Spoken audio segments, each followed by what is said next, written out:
మన తండ్రి అయిన దేవునికి సమస్త మహిమ, ఘనత, ప్రభావములు కలుగునుగాక.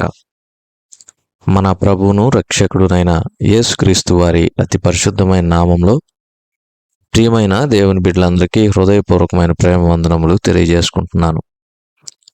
దేవుని పరిశుద్ధ గ్రంథంలో నుండి నిర్గమకాండము 23వ అధ్యాయం 18వ వచనం నుండి చివరి వచనం అనగా 33వ వచనం వరకున్న వాక్య భాగాన్ని ధ్యానం చేద్దాం. 18, 19 వచనములను చదువుకుందాం.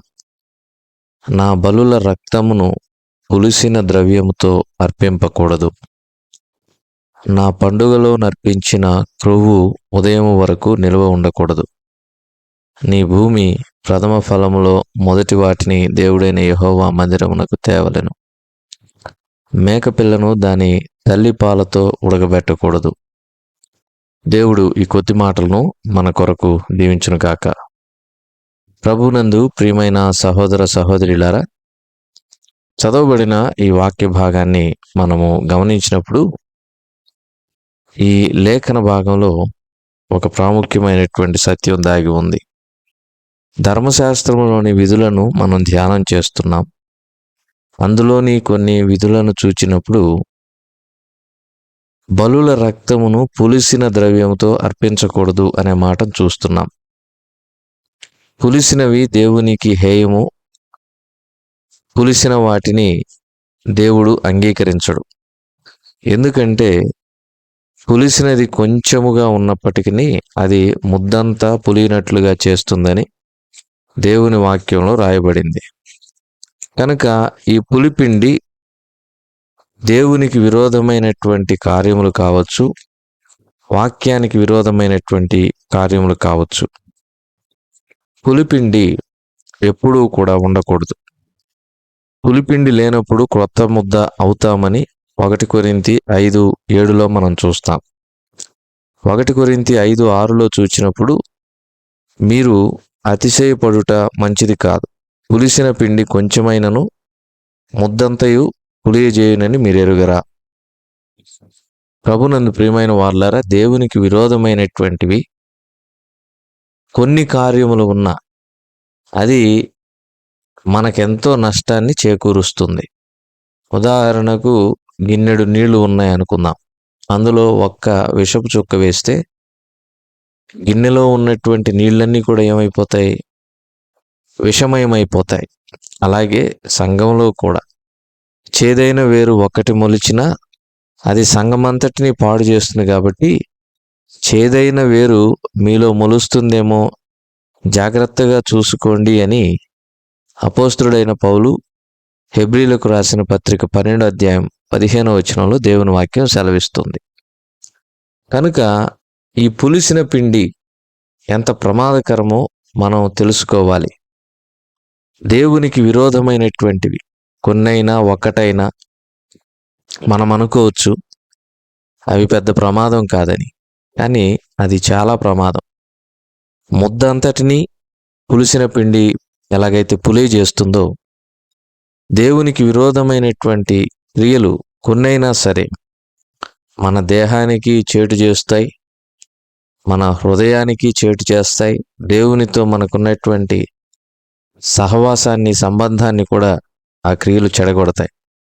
కనుక పులిపిండి కొంచెమైనా అది ప్రమాదకరమని మొదట మనం గమనించాలి. రెండోది, పులిపిండి ఉన్నంతకాలం మనము నూతన సృష్టిగా మార్చబడిన అనుభవంలోనికి రాము. ఉదాహరణకు ఒక వ్యక్తి మారు మనసు పొందానని చెప్పి బాప్తిస్మం తీసుకున్నాడు అనుకుందాం. బాప్తిస్మము తీసుకొనక ముందు జీవితము, తీసుకున్న తర్వాత జీవితము పూర్తిగా మారిపోయి ఉండాలి. అదే నూతనంగా జన్మించినటువంటి శిశువును పోలినటువంటి అనుభవము. ఎందుకంటే దేవుని యొక్క వాక్యము ఏమని సెలవిస్తుందంటే, ఒక మాట చదువుకుందాం. అపోస్తలుడైనటువంటి పౌలు కొరింథీయులకు రాసినటువంటి 2వ పత్రిక 5వ అధ్యాయం 17వ వచనం, కాగా ఎవడైనను క్రీస్తునందున్న ఎడల వాడు నూతన సృష్టి, పాతవి గతించెను, ఇదిగో క్రొత్తవాయెను. ఇది చాలా శ్రేష్టమైన మాట. పాతవి గతించిపోయాయి, సమస్తము క్రొత్తవవుతున్నాయంటే అర్థం ఏంటి? పాత జీవితం పాతి పెట్టబడింది అని అర్థం. మరి బాప్తిస్మం తీసుకోక ముందు ఉన్నటువంటి హేయమైన క్రియలు, శరీర క్రియలు, పాపపు క్రియలు బాప్తిస్మము తీసుకున్న తర్వాత కూడా కొనసాగిస్తున్నామంటే మనలో ఇంకా పులిపిండి ఉందని అర్థం. బాప్తిస్మం తీసుకోకముందు ఉన్నటువంటి దురలవాట్లు, చెడు అలవాట్లు, లేదంటే దురాలోచనలు, దుర్వ్యసనాలు బాప్తిస్మం తీసుకున్న తర్వాత కూడా కొనసాగుతూ ఉన్నాయి అని అంటే గనక మనలో ఇంకా పులిపిండి ఉందని అర్థం. అలా కాకుండా ప్రభునందు ప్రియమైన వాళ్ళ బాప్తిస్మం తీసుకోకముందు ఒక 10 చెడు అలవాట్లు ఉన్నాయనుకుందాం, వాక్య విరుద్ధమైన క్రియలు ఉన్నాయనుకుందాం, లేకపోతే శరీర కార్యాలు ఉన్నాయనుకుందాం. బాప్తిస్మం తీసుకున్న తర్వాత 10లో 9 మానేసాము, ఒక్కటి మాత్రం వదలలేకపోతున్నాం, దాన్ని కొనసాగిస్తున్నాము అంటే ఈ ఒక్క పులిపిండి చాలు, ముద్దంతటిని కూడా పులి చేస్తుంది. రెండోది, ఎప్పుడూ కూడా క్రొత్త ముద్ద అవ్వకుండా మనల్ని అడ్డుకుంటుంది. ఇది చాలా ప్రమాదం ప్రభునందు ప్రియమైన వారులారా. అందుకనే ఇంగ్లీష్లో ఒక సామెత ఉంటుంది, but is a bit of poison. అన్నీ మంచిగా ఉన్నాయి కానీ ఆ ఒక్కటే లోపము అని ఎప్పుడైతే ఎవరైనా అంటారో అదే ప్రమాదకరం.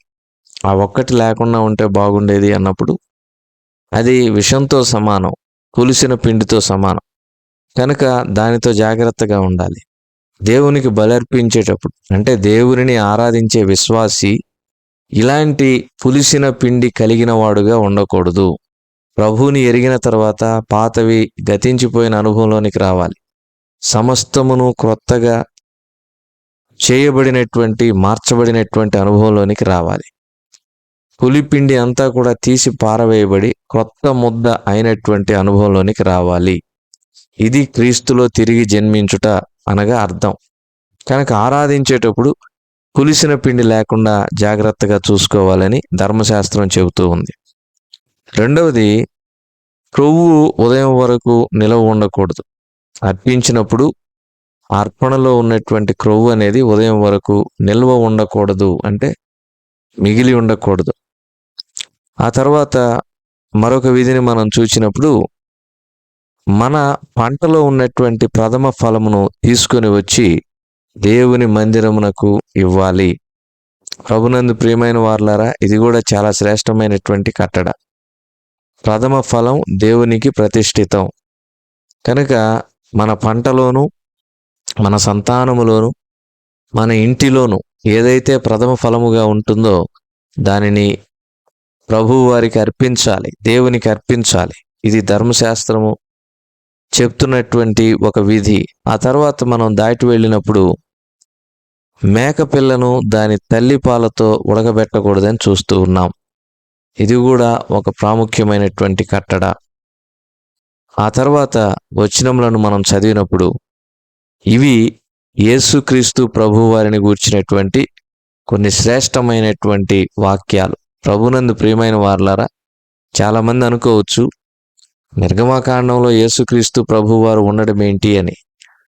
యేసుక్రీస్తు ప్రభువారు సృష్టి ఆది నుంచి ఉన్నవారు, సృష్టికి ముందు నుంచి ఉన్నవారు. ఆయనే ఆదియు అంతమునై ఉన్నాడు. దేవుని వాక్యం చెబుతుంది యోహాను సువార్త 1వ అధ్యాయంలో, కలిగి ఉన్నదేదియు ఆయన లేకుండా కలగలేదు, ఆయన ఈ సర్వమునకు ఆది సంభూతుడై ఉన్నాడని కొలస్సీ పత్రికలో మనం చూస్తాం. కనుక మన ప్రభువు ఆదియు అంతమునై ఉన్నవాడు. ఆ ప్రభువుని గూర్చినటువంటి ప్రస్తావన నిర్గమకాండం 23వ అధ్యాయం 20వ వచనం నుండి క్రింది వచనాలను మనం చదువుకుంటూ వెళ్తే మనకు అర్థమవుతుంది. యేసుక్రీస్తు ప్రభువారిని గూర్చి వ్రాయబడిన మాటలేంటో చదువుతున్నాను చూడండి. 20వ వచనం నుండి, ఇదిగో త్రోవలో నిన్ను కాపాడి నేను సిద్ధపరిచిన చోటుకు నిన్ను రప్పించుటకు ఒక దూతను నీకు ముందుగా పంపుచున్నాను. ఆయన సన్నిధిని జాగ్రత్తగా నుండి ఆయన మాట వినవలెను. ఆయన కోపము రేపవద్దు, మీ అతిక్రమములను ఆయన పరిహరింపడు. నా నామము ఆయనకున్నది. అయితే నీవు ఆయన మాటను జాగ్రత్తగా విని నేను చెప్పినది యావత్తు చేసిన ఎడల నేను నీ శత్రువులకు శత్రువును, నీ విరోధులకు విరోధియునై ఉందును.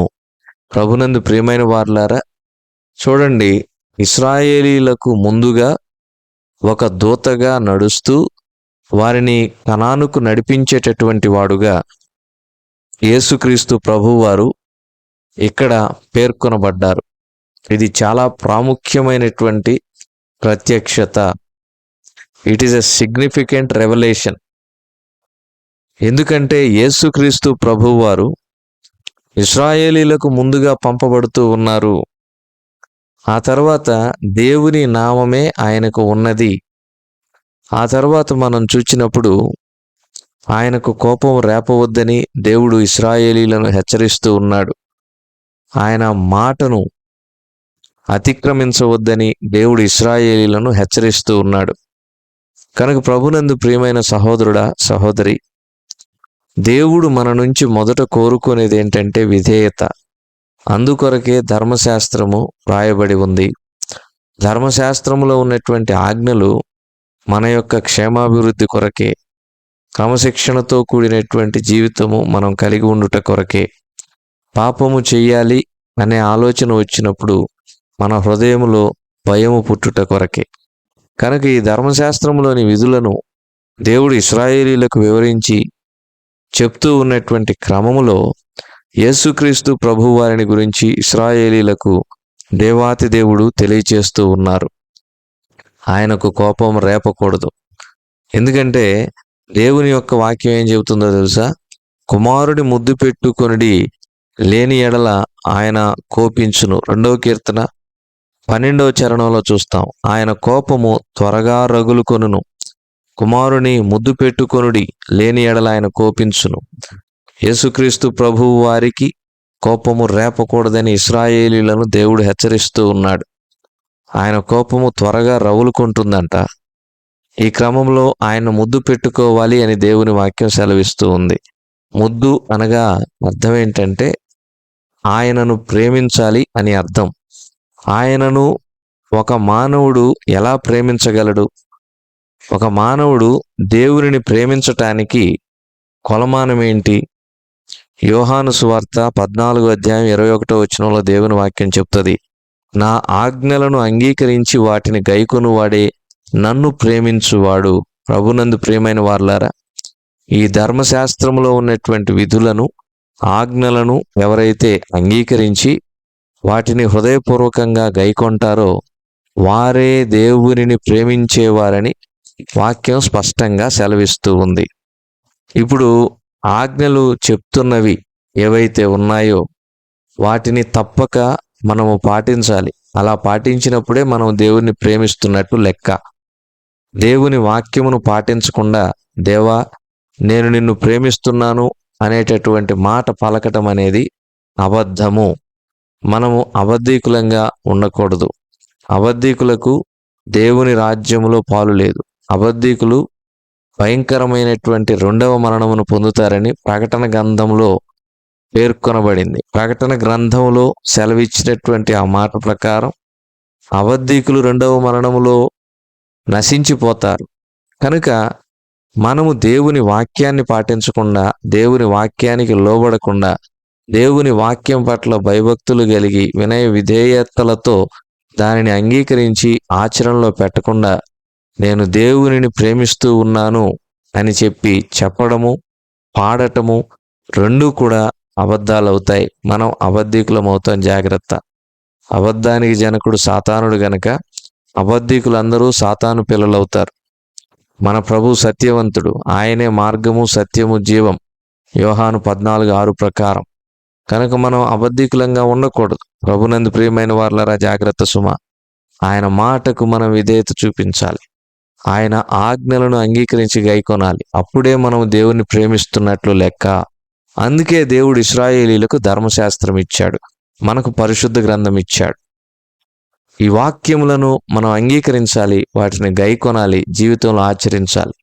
అప్పుడు మనం దేవుణ్ణి ప్రేమిస్తున్నట్లు. వాక్యం చెప్తున్న వాటిని పక్కన పెట్టి వినకుండా వాక్యం బోధించే సేవకులను దూషిస్తూ వారిని వ్యతిరేకిస్తూ ఉన్నట్లయితే, వాక్యానికి అవిధేయత చూపిస్తున్నట్లయితే మనము దేవునిని ప్రేమించట్లేదని అర్థం. దేవునిని ప్రేమించట్లేదంటే దేవునిని ద్వేషిస్తున్నామని అర్థం. దేవదూషణకు భయంకరమైనటువంటి శిక్ష ఉంది. కనుక ధర్మశాస్త్రము దేవుడు ఇశ్రాయేలీలకు ఎందుకు ఇచ్చాడంటే, దేవుని పట్ల ప్రేమ కలిగి ఉండటానికి, దేవుడు వారిని ప్రేమించటానికి. ఆజ్ఞలు ఎందుకు ఇచ్చాడంటే, వారు పాపము చేయకుండా భయభక్తులు కలిగి జీవించడానికి, మరియు వారు దేవునిని ప్రేమించడానికి ఇది ఒక నిదర్శనంగా ఉండాలి అనేటటువంటి ఉద్దేశంతో. కనుక వాక్యం పట్ల మనం ఎలా వ్యవహరిస్తున్నాం, దేవుని ఆజ్ఞల పట్ల ఎలా వ్యవహరిస్తున్నాం ఒకసారి ఆలోచన చేద్దాం. ఈ వాక్యమును పాటించకుండా దేవునిని ప్రేమిస్తున్నాము అని మనం అనుకుంటే మనం అబద్ధికులమే. దేవుడి కొద్ది మాటలను మన కొరకు దీవించునుగాక. ప్రార్థన చేసుకుందాం. కృపగల మా తండ్రి, మీరు ఇచ్చిన వాక్యం బట్టి స్తోత్రాలు. విత్తబడిన వాక్యం నీరుకెట్టి ఫలింపు చేసి మా ప్రియులను దీవించమని మా రక్షకుడైన యేసుక్రీస్తు వారి పరిశుద్ధమైన నామములో ప్రార్థించి అడిగి వేడుకొంచున్నాము తండ్రి. ఆమేన్.